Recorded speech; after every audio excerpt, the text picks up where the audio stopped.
Hi everyone, how you doing? It's Mick Tully from the World of Martial Arts television show, and I'm here with. I had to actually. You're gonna have to indulge me a little bit here, Ludi, because normally when we interview people, I don't have to make so many notes, but you are quite an accomplished individual and in really, really cool stuff. So I'm just going to give a quick intro here. The one and only Mr. Ludi Lin, who has been a Power Ranger. He's been in Monster Hunt.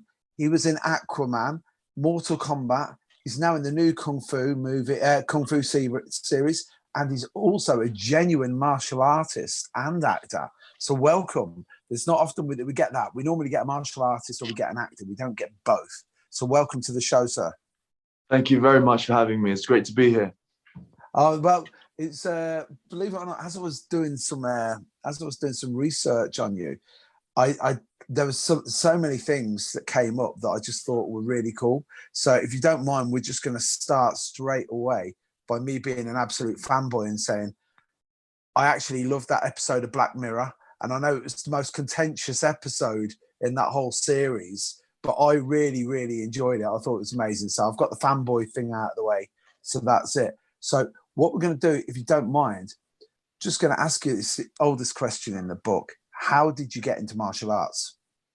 I think for survival purposes, I got into martial arts because I moved around a lot. I was often an outsider. So I got into a lot of just street tussles and bullying was a big part of it. So just trying to learn to survive. And then after, I just remember one of my elementary school teachers had a really great influence on me. Her name was Miss Watson. And so I got pulled into the principal's office almost every single day. And it was worse when my mum got called in. But I remembered this one time after the berating by my principal, Miss Watson pulled my mum aside and told her, look, I see Ludi getting into fights every single day at lunchtime, but he always fights for what he thinks is right.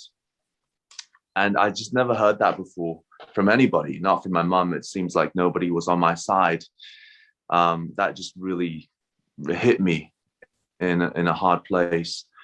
And then after that, I owed it to kind of a big brother figure. I haven't had many mentors in my life, but I think he would be one of them. He pulled me into the gym and showed me how to exercise properly. And from then I thought, hey, there's a way to crack this code and to do this properly. And then just that kind of set me off my journey into what, the martial portion of martial arts is, and then what the art portion of martial arts is. And for me, it's all about it's all about emotion and action and an exchange of spirit and knowledge when you do martial arts. So and to this day I'm always learning. That is an absolutely amazing story, because normally when you hear how people get into it, it's normally like I was pretty much the same, but I was getting into fights, but I was no good at fighting. That was the problem. I was just getting bullied. Yeah, me too. I was no good. No. And then what I did is I found out that I just replaced getting beaten up by amateurs by getting beaten up by people who could actually fight. And then the Irish Catholic in me was like, I'm just going to stick with this. There's that masochistic tendency that we have in the Irish community where I've got to stick with it. But whereabouts was this? Because if you don't mind me saying, I'm going to have to come out with a line from Highlander. Because if I wanted to ask you where you were from, you sound like you're from lots of different places. Obviously, it's a much better accent than Conor McLeod, Christopher Lambert. But where is it from? Because it sounds sort of Australian, but then also some English in there as well. But an educated English voice. You sound like Will, our producer. I'm convinced Will's got a butler, by the way. But we'll keep that between us. Yes. Yeah, so tell me a little bit about the whole moving around thing as a child. Yeah, I think Christopher Lambert got it right. I think we're all from a lot of places, but just one place. We're all from the earth. And then I'm brought up in a lot of different cultures. So I'm Chinese. When people ask me about my accent, I always tell them it's a Chinese accent, because it's technically true. But I moved to Hong Kong when I was little, and then I moved to Australia, and then I went to Canada, and then I went to and then I finished my uni in the States. So for me, accents and language in general is just a tool, just like martial arts, as a way to exchange information with people and a way to have an effect on people. So it really depends on who I'm talking to. I'm fairly, yeah. It's yeah. Well, no, you've just said something there that's just made me think, because very similar to martial arts. It's, you know, if you're with it, like in an hour's time, I'm teaching Brazilian jiu-jitsu, but then tomorrow I'll be teaching Kali and Jeet Kune Do. And the thing is, they're two totally different groups of people that I teach, and it's almost like being a social chameleon. You have to change, not so much change who you are, but change how you interact with people. You know, if you've ever tried to box a grappler, you'll realize it doesn't work very well unless you're a really good boxer. So yeah, who are these people you're teaching? Oh, there'll be I'm teaching at Gracie Barra in Erdington. Big shout out to Gracie Barra Erdington today. Oh, sweet. So that'll be my students there. I teach a no-gi class. And then tomorrow I'll be teaching Jeet Kune Do and Kali in my hometown in Coventry. So yeah, I'm actually not too bad at the old martial arts, believe it or not. But yeah, no, I believe it. Yeah, well, it just as you said something when you were saying about getting into fights. If you don't mind me asking, was it because you were just a new kid? Was it the new kid in town, or was it, you know, I hate to say this, was it a race thing? You know, was it a cultural thing? What was it? Yeah, maybe I think the answer is yes, you know, to all of the above, because I think it's I think it's a me thing first and foremost. I think I was just wherever I got it from, probably, possibly, plausibly, most likely from my mother. She's, you know, stubborn and as a mule in the best way possible. So, and then it is a race thing, but it's also just, you know, not knowing how to deal with people that are different, that kind of thing, you know, fearing the unknown, that kind of thing. And also from my part, it's not knowing how to fit in, like not knowing the rules of the game, that kind of thing. And sometimes, especially back then when I think people are more, for the lack of a better word, woke, or just more aware now. But back then, people just, especially kids, they don't know better. I mean, you know, 8-year-old boys are the most violent primates on earth. Probably we're not sophisticated enough to understand all that. So it's all those things. And for me, I just didn't know the rules of the game. But one of the things I found most unfair back then is one of the rules were I had to have a different skin color, or I had to be born in a certain place, which was a rule that I had no control over. So it was a rule that I had to live by. And I think similar to jiu-jitsu, like we were made to move and function in certain ways, but figuring out ways to work around how we are anatomically and how we fit into each other in that way, although we seem to be opposites. So I think that was part of the journey to figure out what the rules were and where I fit in. And in that, I often, you know, befriended some of the kids that I fought every day. So I often say in Chinese, there's this phrase that goes 不打不成交, which means if you don't fight, you don't become real friends. So there's some wisdom in that. Well, there is. It's, you know, without getting too cosmic about it, you know, martial arts is very, very, it's so paradoxical because, you know, for the next 5 minutes, I'm going to try and choke you out or rip your arm out. And, you know, it's the most honest relationship you're going to have for a lot of people for that day. And then, and then to go back and, you know, you just said a few things there about fitting in. That's going to lead me into something now, because when I was doing my research, your body of work, by the way, I was very impressed with.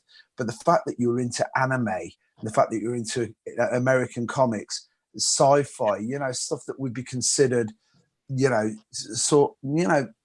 thing is now that I'm a 53-year-old man. So I took up martial arts because I was a geek. Now to be a geek is really, really cool. But, it's like, imagine trying to ask your girlfriend back in 1985 to dress like Wonder Woman. She'd be like, what are you saying, Mick? But now it's like, oh, yeah, I can dress as Power Girl too. So, was the geeky aspect of your personality, do you think that drove you into martial arts as well?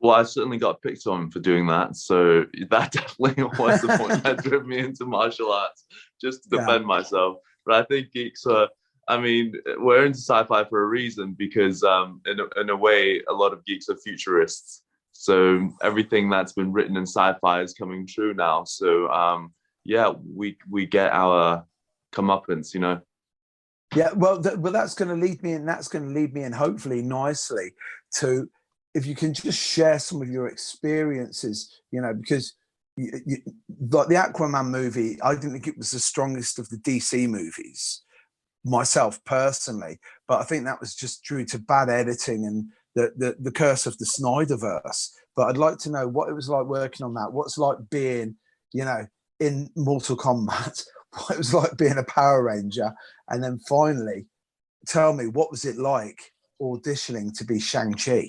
Now that had to have been cool. So there's a lot to unpack there. But I think every single experience, every role that I take on, as an actor, I try to put something of myself in these roles, and they always leave something else with me. So from the beginning, Power Rangers is always going to be a memorable project because it's my first big, large-scale studio film. And I think also that set me off on a really interesting path, in that I haven't been on a project where there's just drama, as you hear in the film industry, right? So I've been in these very harmonious, familial settings where, a lot of the cast gets along. I think Aquaman was the most technically advanced project that I've been on, because they were testing a lot of stuff, down to the very fine hairs on every single person's head. Probably like each individual hair cost, I don't know, like $10,000 to make in CG or something. It's like how everyone flexes their strengths in different ways. I think making hair is how CG people flex their strength. It's like who can make the most realistic hair, So you might hit them up for some graphic design. I don't think we're that technologically advanced yet. I'm as like, I wouldn't mind getting uploaded to the cloud like an episode of Black Mirror, like San Junipero. I can handle that. Right. That's right. The hair thing, I'm not really that bothered about. I'm way past that. I'm way past really caring what I look like. So when you auditioned for Shang-Chi, tell me, what was that like? I think I thought it was going to be a very important project, and I still think it is a very, very important project, because it's like these things. The most rewarding thing about acting, one of the things is when you get to meet the people you affect, and for me, it's especially when you meet the little kids. And I'm kind of addicted to that, because when I was doing the Power Rangers press tour and saw little kids dressing up, and this one kid coming up to me and going, their teacher showed them the trailer for Power Rangers at the summer camp, and this little Asian kid just didn't realize, had no idea that people that look like him could be heroes or could be leaders, but could look as good and make him feel as good. The kid can't even describe it, but they know. It's like a seed that you plant. And I think Shang-Chi, and especially the Marvel Universe, in the vein of Disney, touches a lot of those precious little humans of the future when they're very malleable. And to plant that seed, kind of like Inception, you plant it in there, and then years later it'll unfold into something great. So it was an important project. I wanted it badly, to be very honest with you. And maybe I wanted it too much. I don't know. But I think Simu did a great job on it. And I appreciate the competition. Like it's I think every competition can be used in a positive way, and it's motivating to know that there's, like, it's lonely when you're the only one, and often as an Asian actor, often you're very tokenized, like you're the only one. But even knowing that there's someone out there, even if they're competing with you, even if they're vying for the same thing, it's nice to know, because I think that's part of the point, right?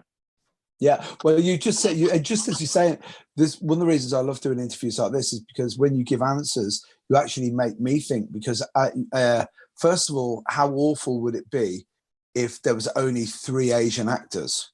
You know, the thing is, like, the world would be a much better place when there's 20 guys vying for the same role, because it means now, I don't want to use terms like acceptance, but if you think demographically about how many Asian people there are in the world, I thought it was such a massive, Shang-Chi especially. I loved it because it was such a big movie, not just for Marvel, who can basically print money now, but they still took a risk to have an Asian actor, because you got to remember, it was only a few years ago that David Carradine played a Chinese guy on TV. You understand what I mean? So it was such a ballsy move to get an Asian actor to not only carry the movie, but he really opened up a complete new world in the Marvel universe, which I thought was amazing. And you just said something which I don't know if you ever heard the story. It was when Nichelle, is it Nichelle Nichols? She was Michelle Nichols, the girl who played Uhuru in Star Trek. When she did the first series, she was about to pack it all in, and she was at a party, and she was saying, "I'm going to stop doing this because." I don't know if you heard the story, have you? Where she was like, I've had a few friends on Star Trek. There's lots of lore because it's such an expansive series, but this does ring a bell. But well, this is the original series, and she was at a party and she said, "I'm going to get out of this TV show because I'm just basically answering the phone in space. That's all I do," and that's what she said. And then this voice came behind her and said, "Please don't." And it was actually Martin Luther King. And Martin Luther King said, no, because people now realize in the future that not only are we in the future, but we have an important role. But I'm only answering the phone. And he went, that's a lot better than what we're doing right now. And it was just like, wow. And again, sci-fi's always pushed boundaries. Yes. And being able to tell stories that maybe weren't ready to be told in some stages.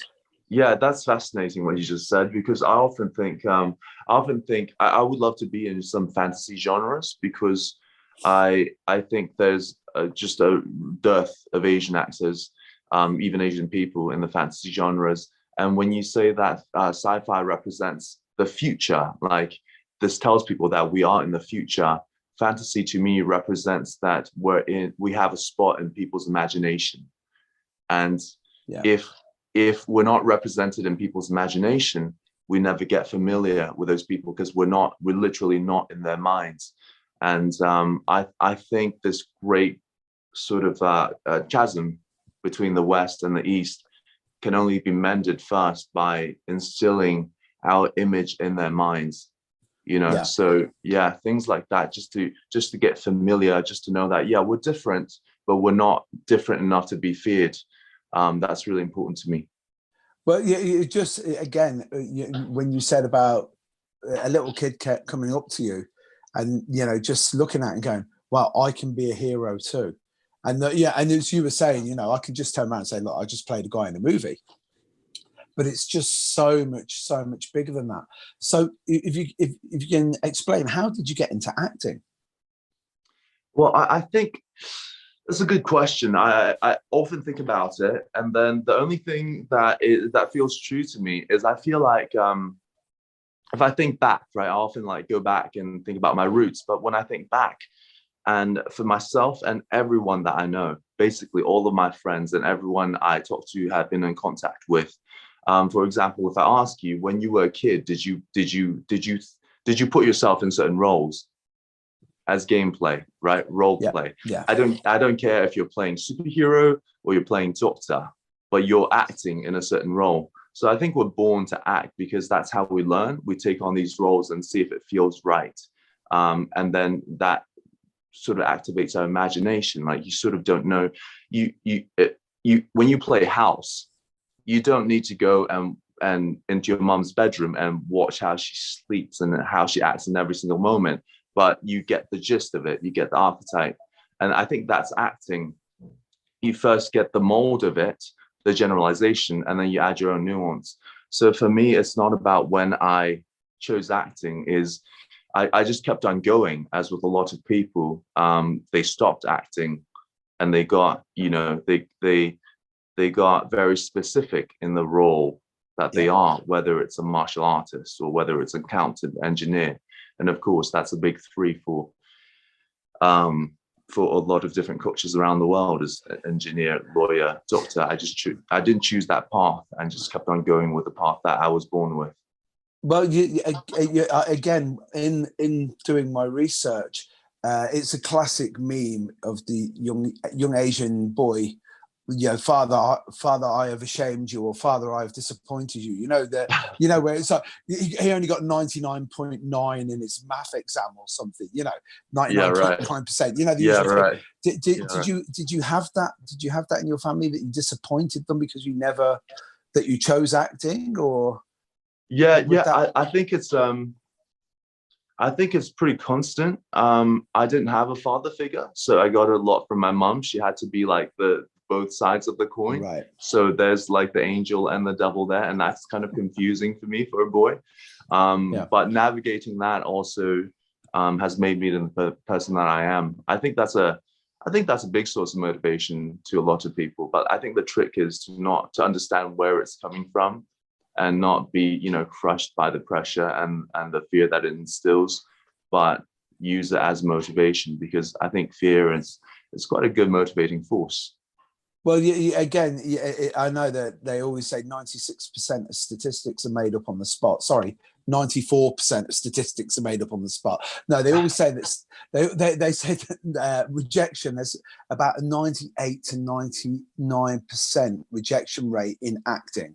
So if you're not able to handle being told, sorry, mate, you're not ready for this part, or you're not the guy we're looking for, then it's not going to be good for you. How do you handle rejection? If you don't mind me asking, say like when you were up for Shang-Chi, and then you get the phone call, was it like a crushing phone call? That was the only one that was crushing. I'll tell you, that was the only, I'll be honest, that was the only one that was crushing, because when I got the phone call, I first of all, I didn't get a chance to go in the room because I was working on another project. So mainly it was taped. And then when I got the phone call, I involuntarily and physically moaned. I went, oh, on the phone. And that was the only time that I did that, and my manager and my agents heard that vocally, audibly, and they asked me if you're okay, and I'm sure I'll be fine. But that taught me a lot too. There's a lot of value in disappointment, and there's a lot of learning in that. So, that experience taught me about that specific thing. Yeah. So, well, if we can move on to something that you actually, the role that you did get in the new Kung Fu TV series, right? I hope you don't mind that. But thank God. Well, thank God, drag you out of that, right? Drag you out of that depths of despair. First of all, I go to Rotten Tomatoes on everything, and the Kung Fu series has got a really, really good rating on it, and it's been well received. And the role that you play, I'd like you to explain, because as I was doing my research, my mind raced away, because I looked at the role that you play, and then I was thinking, I wonder if Ludi met guys like this at boarding school, because So would you like to explain the part that you play? I could sum it up fairly simply. So I play Ko Tan on Kung Fu, and I think I can put it to as little as 6 words. Cohen hates for the sake of love. Wow. That's profound. So that's him. That's it. Yeah, because it's really funny because on Rotten Tomatoes, they were like, he's a vengeful playboy. And I'm like, But then obviously, the one thing that I have, I looked at the new Kung Fu series, and I really think that with the original, they dropped the ball, but I think it was a time thing. You know, first of all, getting Carradine in, and I'm not really a Bruce Lee fan, even though I'm a Jeet Kune Do guy. I'm a huge Stanley No Santo fan, as I've said several times before. I think Bruce was a trailblazer, but I know that, you know, it was the Silent Flute, which was going to be his project, and then Carradine jumped on it, and they did show a little bit of the, you know, the Eastern Western thing. But I really like the way that it's, you know, it's been written for your new series, because it's up to date. So it's very similar to like the Hawaii Five-0 show, where it's sort of name only in certain ways, but where you've managed to, you know, really flesh out characters, because it's not like that isn't a throwaway character that you play, is it, Kerwin? That isn't some guy that's just been thrown in there. That's been well thought out and well written. So what was it like when you first saw, you know, like what character you were going to play on that show? When I first saw, I saw possibilities. I was our showrunner had contacted me a long time before the series got started. We were discussing several things that had to do with, you know, the authenticity of the Chinese myths that was going to be embedded into the series and what it represents. But at that time, there wasn't a character that was right for me. But luckily, this is the silver lining in the pandemic, because of the pandemic, I had to move back to Vancouver, where my mum was, and Kung Fu was shooting there. And also this character Kerwin came up that they thought was perfect for me. So, and I read it, and all I saw was possibilities. And to say that I might get in trouble for this, I would say that the series, especially the first season, it was a learning process. Yeah. And it feels very different than the second season, because, you know, the shows that like broadcast shows, they have a specific expectation, and also it takes time for the studio to trust the showrunner, which writes and kind of directs the show, the cast and everybody, to be able to flex their own muscles and spread their wings. So I think in the second season, it's improved a lot, and all the characters are fleshed out a lot. But I also think that it's a really important show because it shows a whole gamut of different Asian characters. So the name is Kung Fu. It draws you in with the martial arts, and I'll never ever reject that in our culture. When people say that, are you worried about being typecasted? I will never say anything badly about martial arts, because I think that's an integral part of our culture. I'm very proud of it.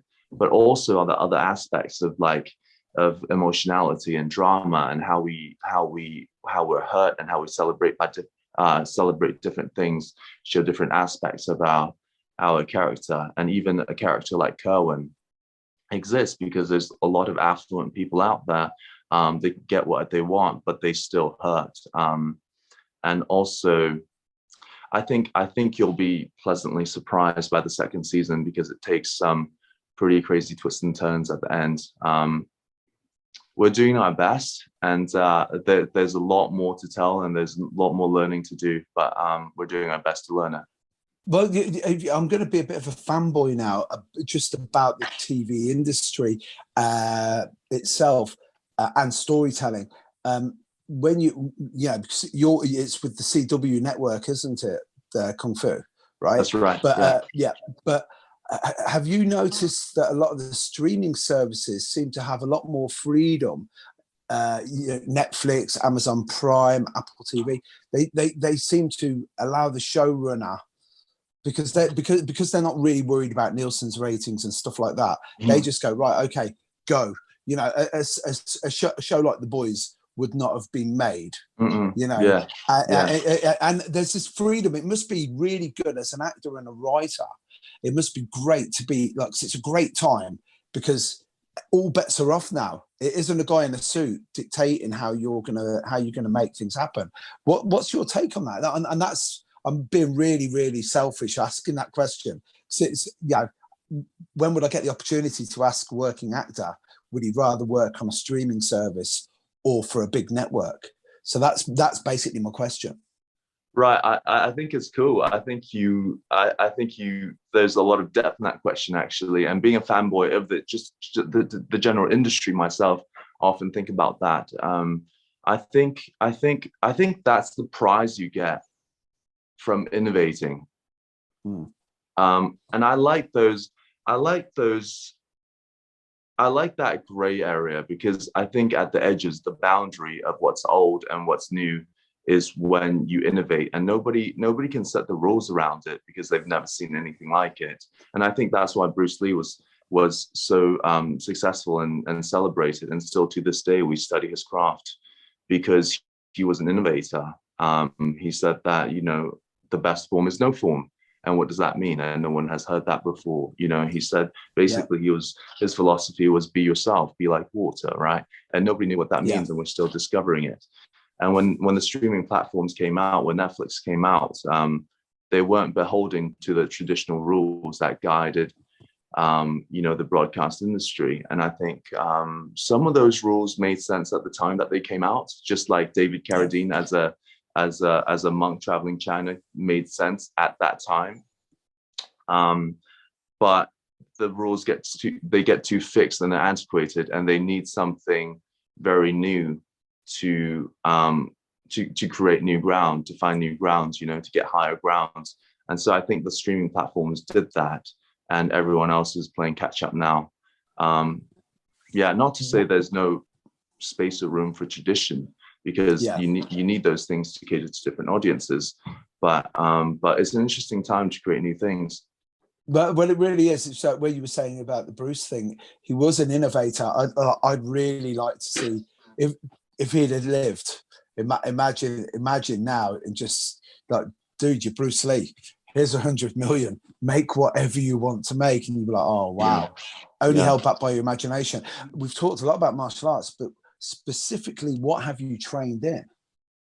So I started doing in the last year of high school. I took a trip with a couple of mates to Thailand, and that's where we met Muay Thai. We trained for about a month, fell in love with it. I didn't go back until after graduating from university. So I trained in Muay Thai gyms just around Vancouver and New York, where I traveled to finish uni. And then I picked up Muay Thai. I lived in Thailand for a year and did Muay Thai there. Cool. In the meantime, I picked up jiu-jitsu, and that was one of the best gifts that anyone has ever given me. Because first of all, I think as you get older, jiu-jitsu is the martial art to go with. You know, you can it's one of the only things you can spar almost close to 100%. If you know what you're doing. And then from that, it's basic functionality. Like you read the books of Bruce Lee, and then you figure out how your body moves, with the injuries that you have, with the genetics that you're given. What is the best form you can do to fight, and for what purpose? So right now, if I'm doing, you know, fighting on screen, it's often not to crush the other person. It's often to work with them, to present something that's beautiful. And that's the art part of martial arts, is you're combining your skills with someone else to express something. So I was actually just, I was having dinner with Joe Slim, Chin Han, and our director Simon last night. Wow.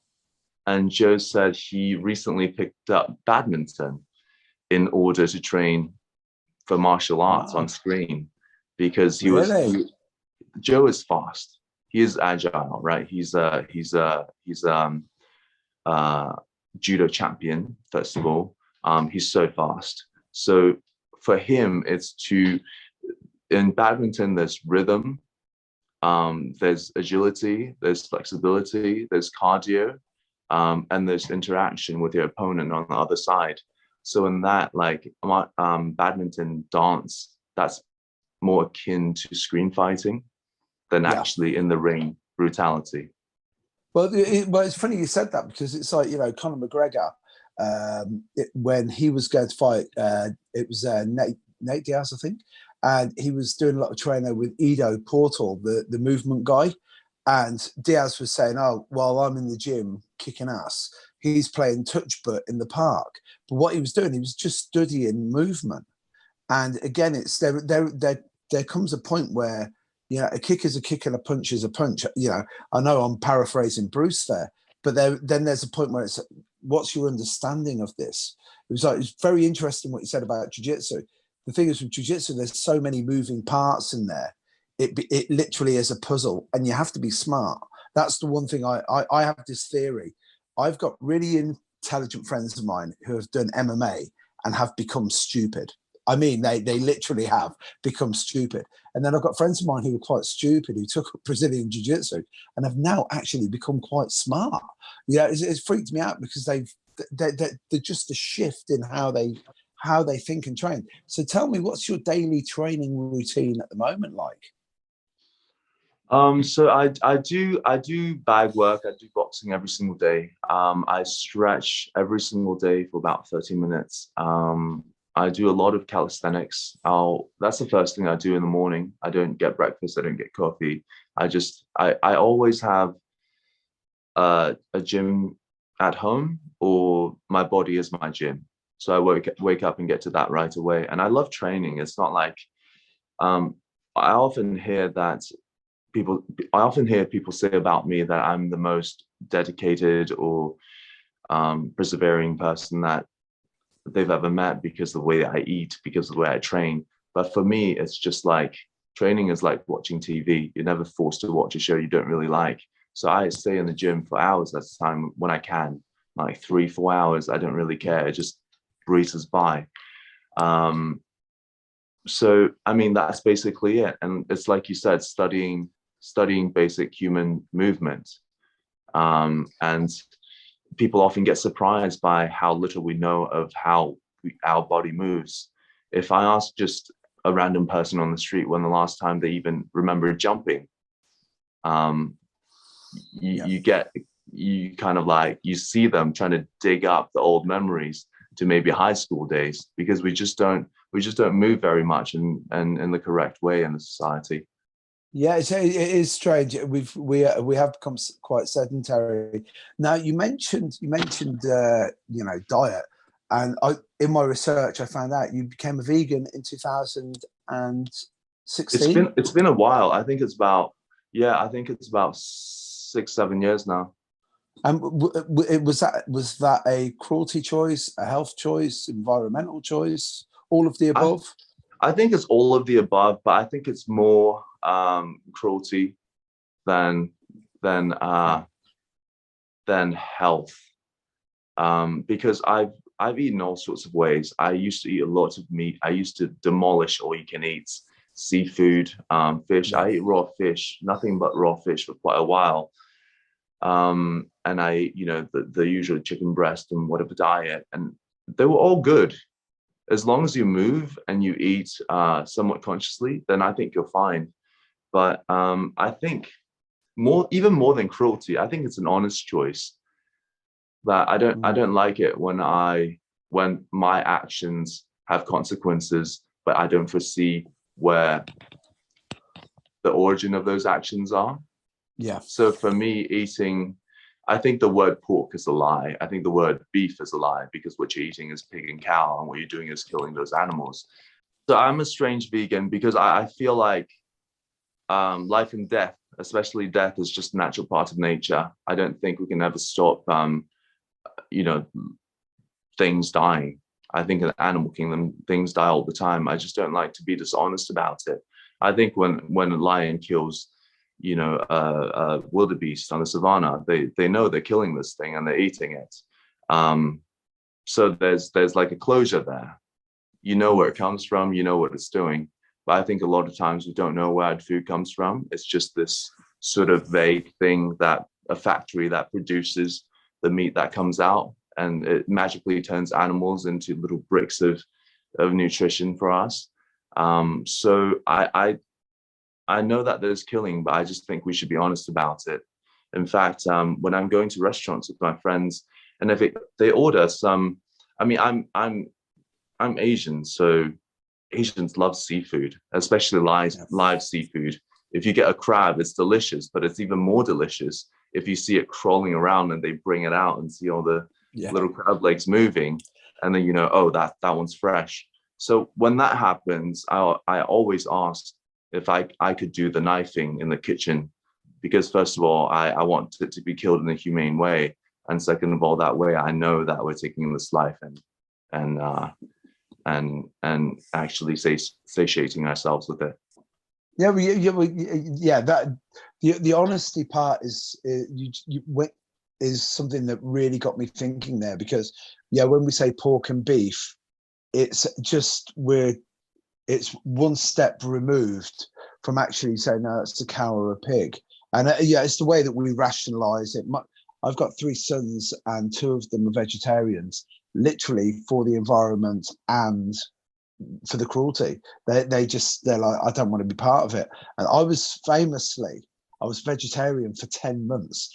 And do you know what got me back? Twinkies. That's what got me, because it's a guilty pleasure. But it was like, you can't eat Twinkies anymore, Mick. And I'm like, but they don't even look like meat. Man. And they had tallow or something in them. And I was like, you're in trouble. You're in trouble. Twinkies will never go away. Those things will survive anything. Nuclear winter, we'll all be eating Twinkies. Oh, yeah. Twinkies and locusts. That's it. When the bomb drops, they're the only things that are going to stay. Twinkies with locust filling. Oh, hey, now you're locust talking. Custard. Just with a little soupçon of je ne sais quoi. Yeah. It's like with a woody top note. Right. So, if you don't mind me asking you now, what have you got coming up? Is there stuff that you can talk about?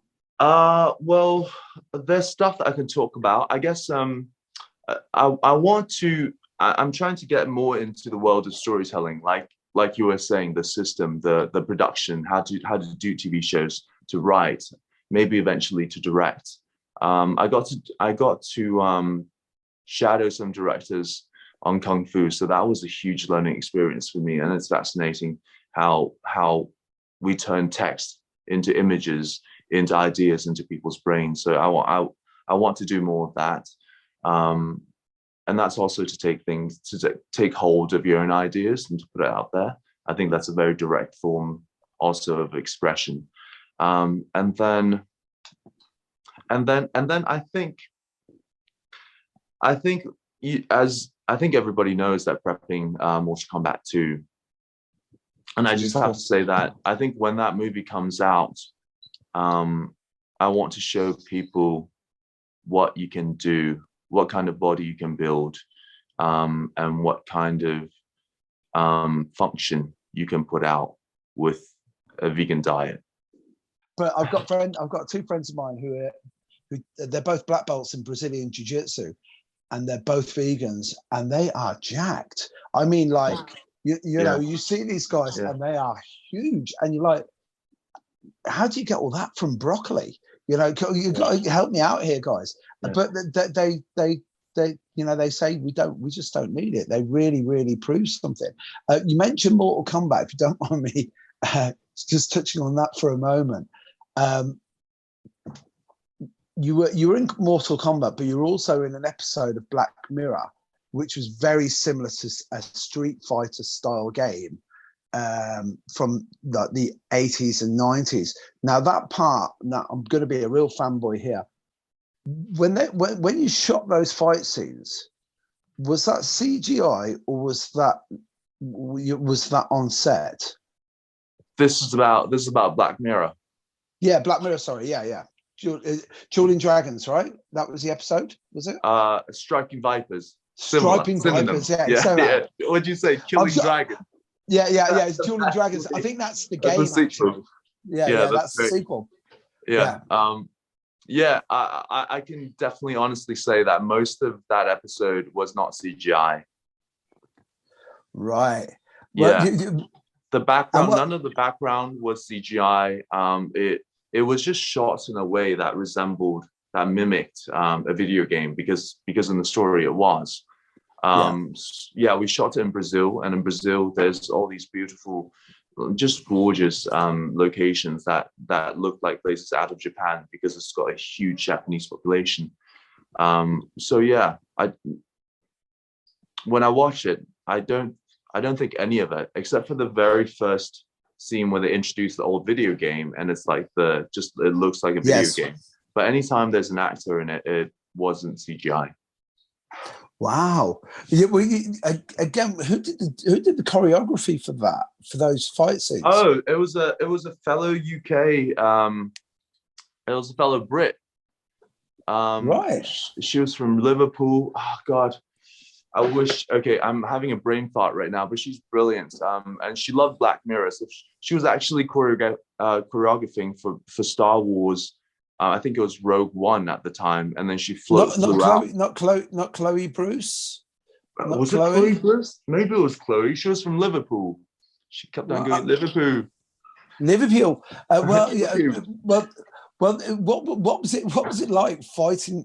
Because you had some serious fights with that actress. They were some really, and then there were some quite intense scenes. And then I'm going to be a real geek about this. Obviously, I went online afterwards because just the absolute scenes that were caused by it afterwards, because of the subtext of it was two guys, and then they're in this virtual reality world, and then were they actually being gay when they were having this relationship, which wasn't really a relationship, and it was just like, when you read that script, your brain must have gone, what is Charlie Brooker thinking here? Yeah, a mind blast, absolute mind blast. It was great. It was amazing. I love that script. I was so proud to be on that project. In fact, you mentioned San Junipero.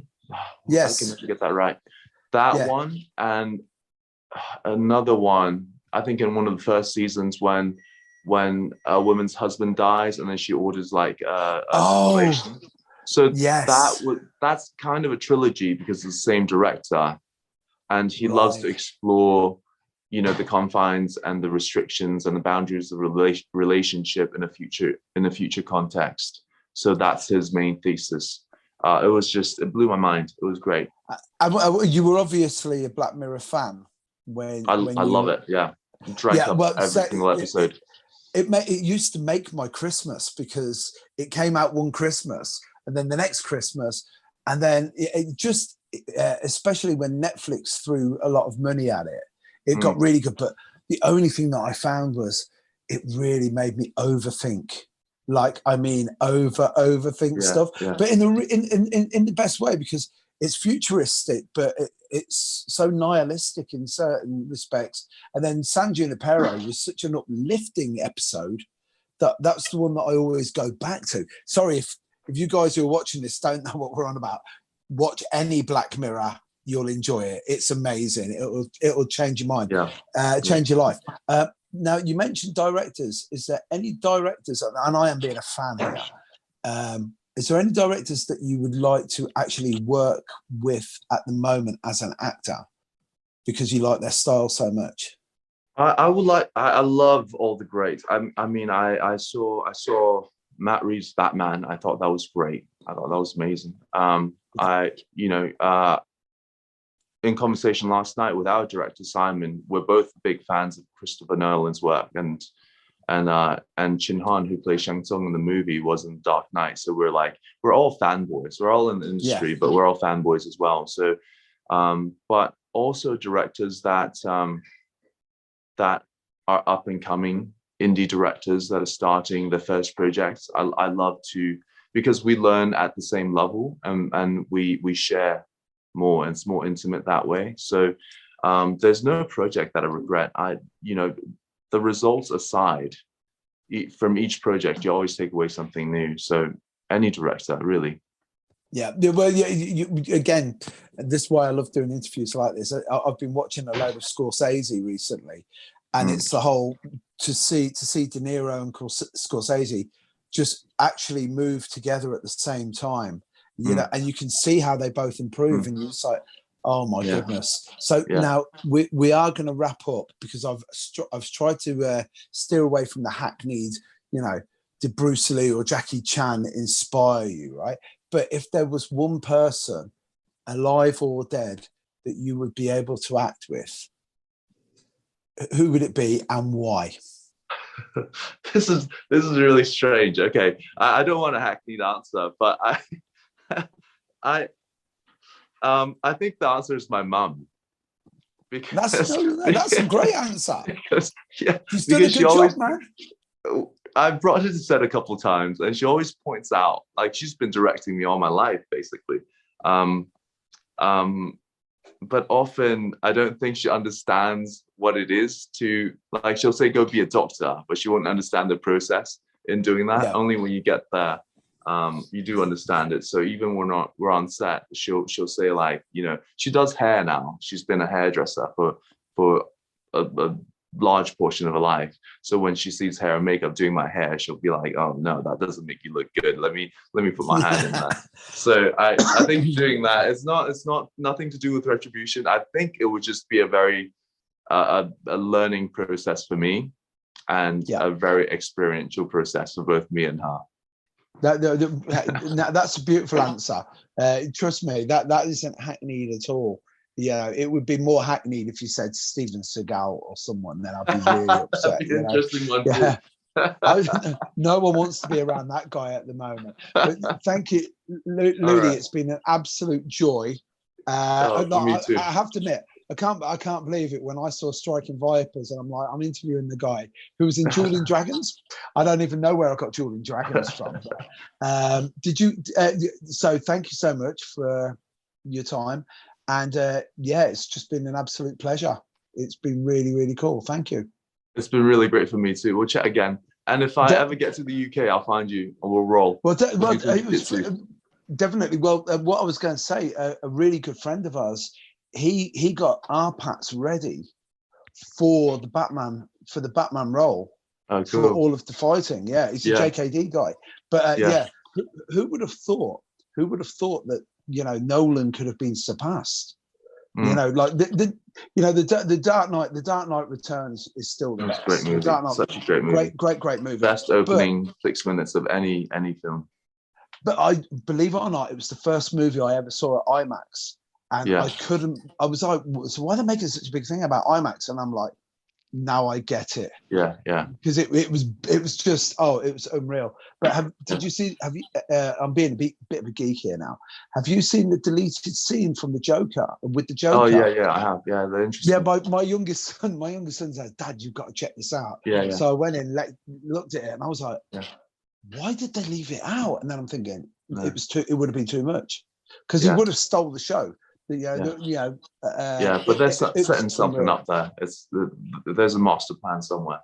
Yeah, well, I actually think that the Snyderverse is going to be parked to one side for DC, and I think, well, we'll have to see. The Batman was just so good, you know, because when you were talking about the hair, that's what amused me, because everyone's like looking at Arpatz's hair and saying, "But he's a billionaire. Shouldn't he take more care in his appearance?" And you're like, no, he's a vengeful individual. You know, he doesn't care what he looks like. He literally drives around in a Lamborghini listening to My Chemical Romance. Yeah. He's an emo. You know, he's got more on his mind. Hey, a lot more. But thank you so much, Ludi. Appreciate your time. Yeah. All right. God bless, my friends. Bye bye. Yeah, see you, mate. Take care. Bye bye.